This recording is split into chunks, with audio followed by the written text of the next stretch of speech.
Yes, it is. At the clinic yesterday, he demonstrated some of the basic fundamentals. This work he's playing now actually is a good demonstration of all the things he talked about.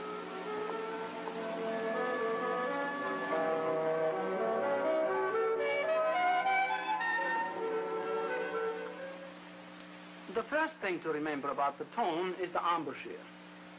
That simply means the placement of the mouthpiece in the mouth. We roll the lower lip in over the teeth, and we place the mouthpiece on the lip, breathe down. The upper teeth rest on the mouthpiece, approximately 1/2 inch from the tip. This distance should not vary because it depends on the mouthpiece, not on the player. On a tenor saxophone, the distance is somewhat more, approximately 5/8 of an inch.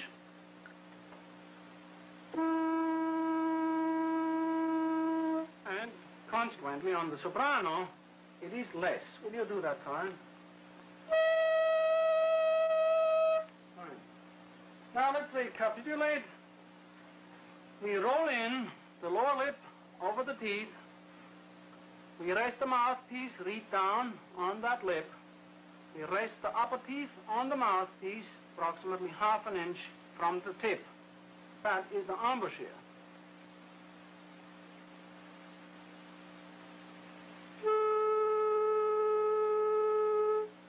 Practice this occasionally before a mirror, and you will soon have the feel of it.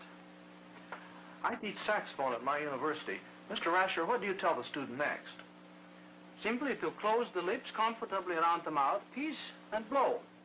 The air goes through the mouthpiece into the instrument and thus produces the tone.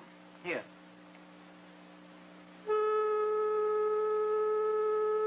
Why did you choose F for that note? What did you say? I said, why did you choose F for that note? Oh, it responds so easy, and it's comparatively easy to play in tune. Why is that? For one thing, the lower octave key for that F is just about at the proper place, whereas for the G, it is too low down, and for the D, it is too high up. Also, F is a very prominent overtone. Karen, will you please show us that? Play a low tone. Yes, could you hear? The F was quite strong there. Now play the overtones. Yeah,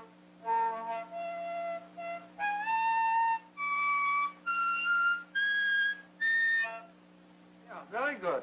You see, on the alto, they are, of course, the same, though everything sounds lower.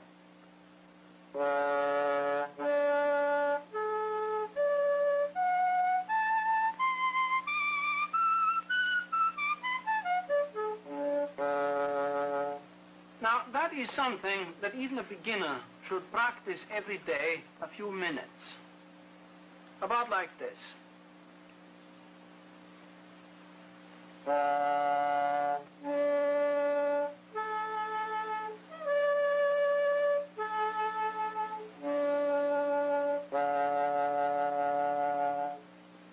Let me show that to you on another saxophone.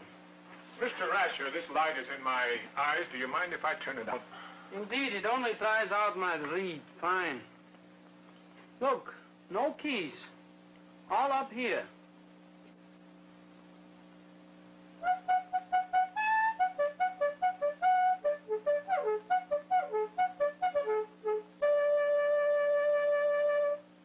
That builds tone quality.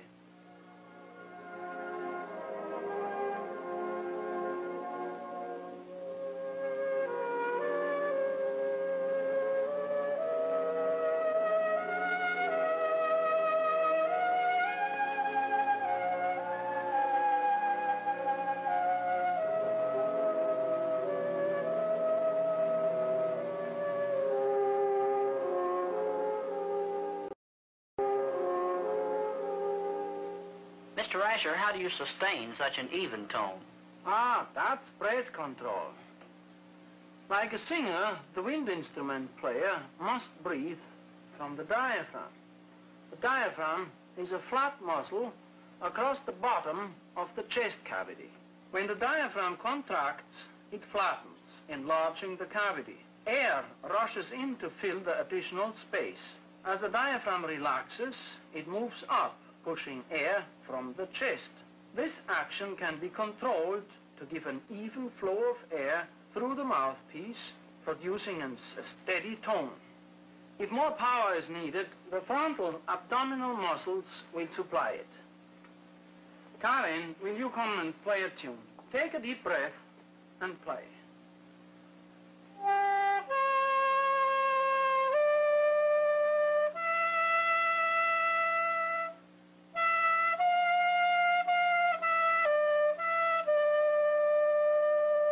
Yeah, that's fine, but I will show you once more so that we get that really straight. Would you come up and place your hands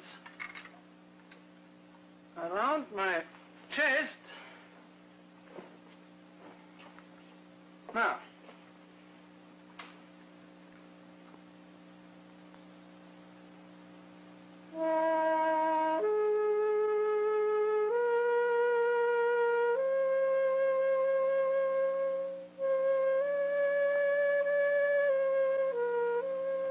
you can see how the expansion of my chest pushes his hands out.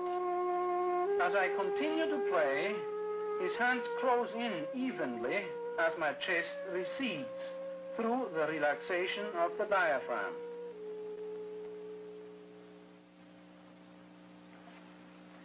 Of course, as your supply of air gives out, thank you, you have to take a new breath. We do that through the corners of the mouth. We pull these up as though smiling, and through the corners plus the nose, we can get sufficient air to sustain us for a long phrase. Let me show you what I mean. Pull up the corners of your mouth sideways as though you were smiling. Keep the upper teeth on the mouthpiece. Keep the center of the upper lip on the mouthpiece. Keep the reed on the lower lip. Remember not to drop the lower jaw when taking a breath. You have to keep the embouchure steady and not slide the mouthpiece in and out. Avoid the necessity of resetting the embouchure. Take the breath through the corners of the mouth and the nose, not noisily, but silently. And it is very important to breathe at the correct place. Then it will not be heard as a break in the musical line, but rather as the proper way of phrasing. Here.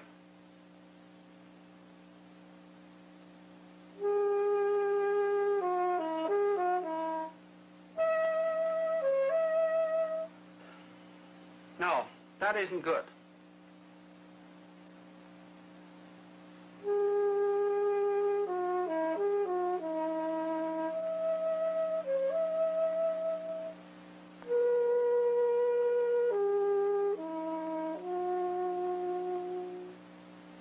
That's it. Like in this little tune, it is also one of the major problems in a piece like the Adagio and Samba.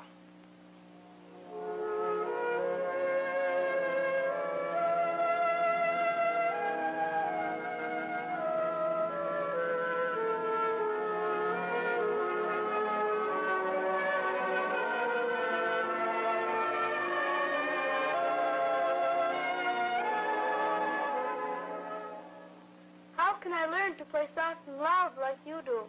Oh, that takes a little work. This is how I practice it.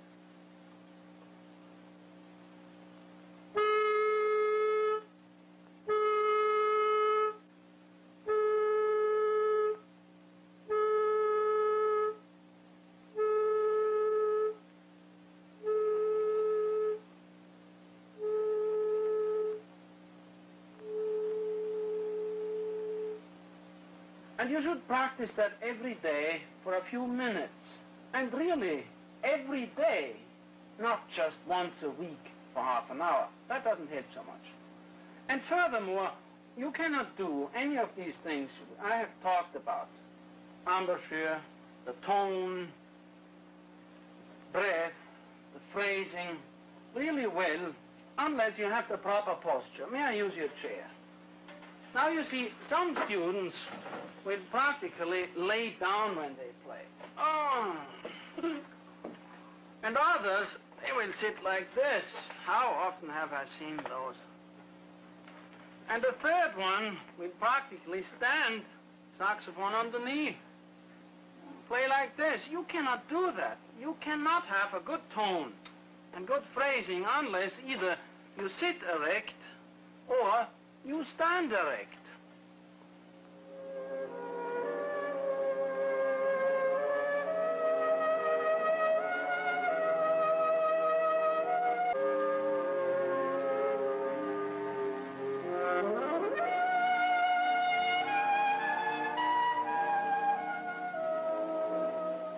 When you play, you use a very expressive vibrato. How do you produce this? Oh, on the sax, that's easy. I simply do it by moving my jaw up and down. That increases and reduces the pressure against the reed, and the result is a wave in the pitch. There are, of course, many different ways of producing vibrato. You can do it with the diaphragm, with the throat, with the palate, with the jaw, even with the hands, and I have seen with the knee. But the one with the jaw is the most satisfactory, and that's the one I use. Karin, will you play a tone with vibrato? 4 to a beat. 1, 2, 3, 4, 1, 2, 3, 4.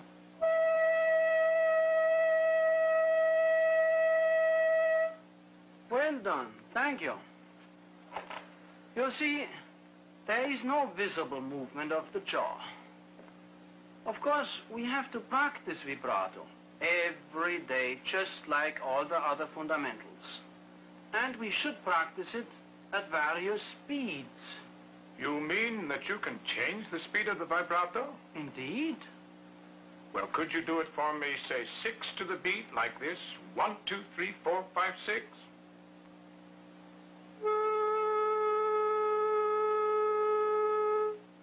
Well, I'd like to hear a real slow one now, say 3 to the beat.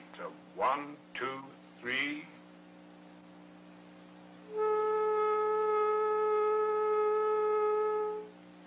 I'm going to try and stop you. I want a real fast one now. I want it 8 to the beat. 1, 2, 3, 4, 5, 6, 7, 8.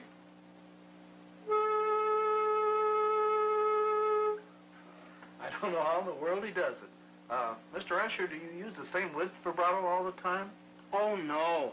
We should practice different widths at the same speed.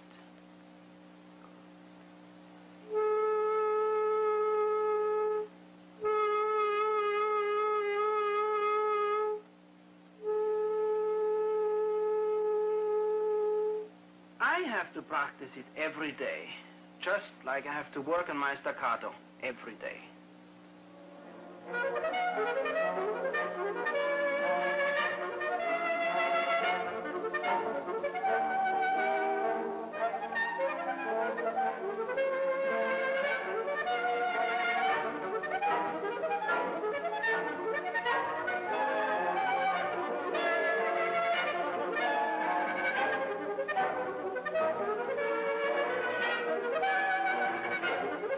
Phrasing and tongue action.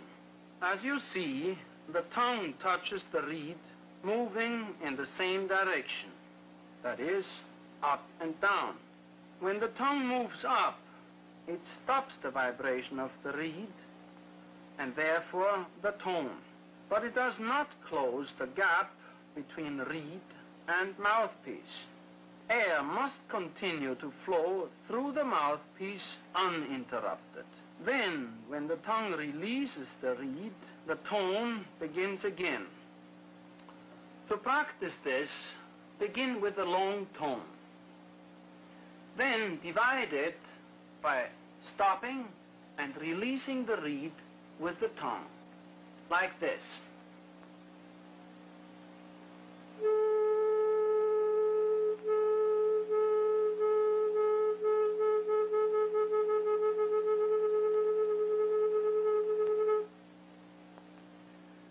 The main aim here is to think of releasing the tone, not attacking it. I get the point, but isn't it too complicated for a beginner? Indeed, it is. Then what do you tell the beginner about tonguing? Nothing. Kari, will you play for us just as you did when we began?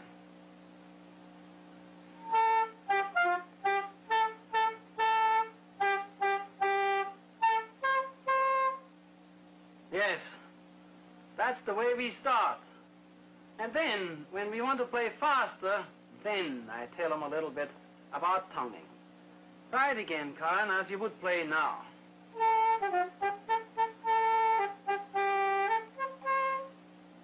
That's different.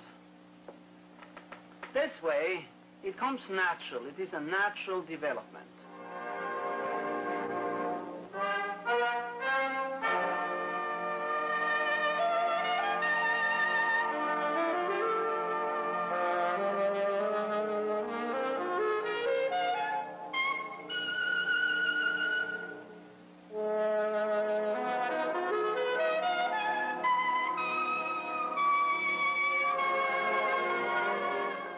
I know how expressive the tone of the saxophone can be. Yes? Now, is it necessary to have a special kind of a mouthpiece to get this expressive tone? Of course it is.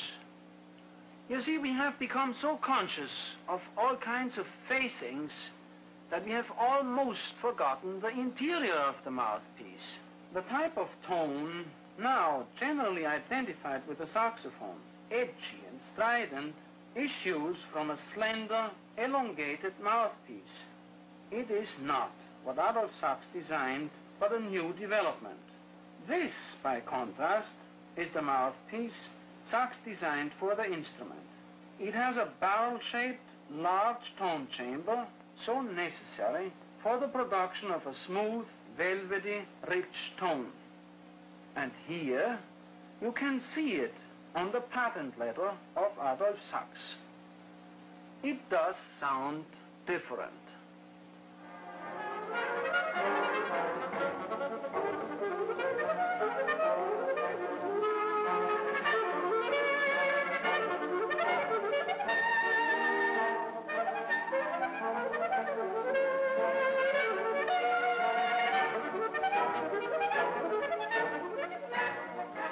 How is it possible to become so proficient on those difficult passages? I tell my students to practice them in different rhythms. You remember that phrase from Semper Fidelis.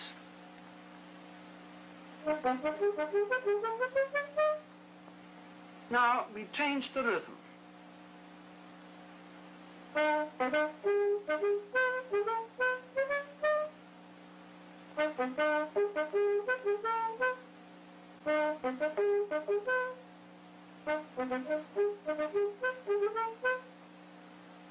Don't strut with the fingers. Keep them at all times in close contact with the keys, and then we can play much faster.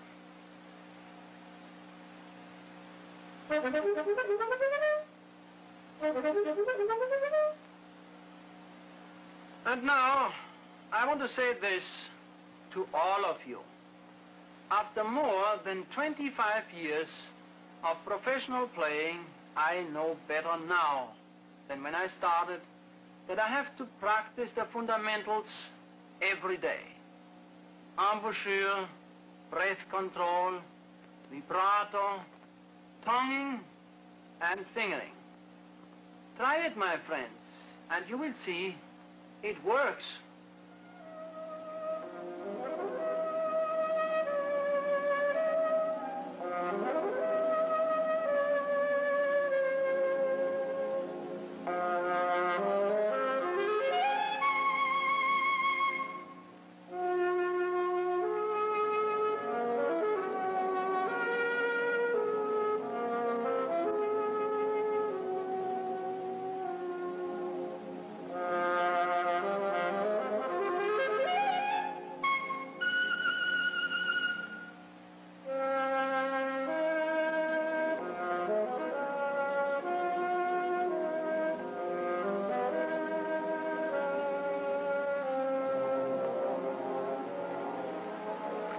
one of the best things about Rascher as a teacher, that he is so practical in his teaching methods. He certainly follows his own good advice.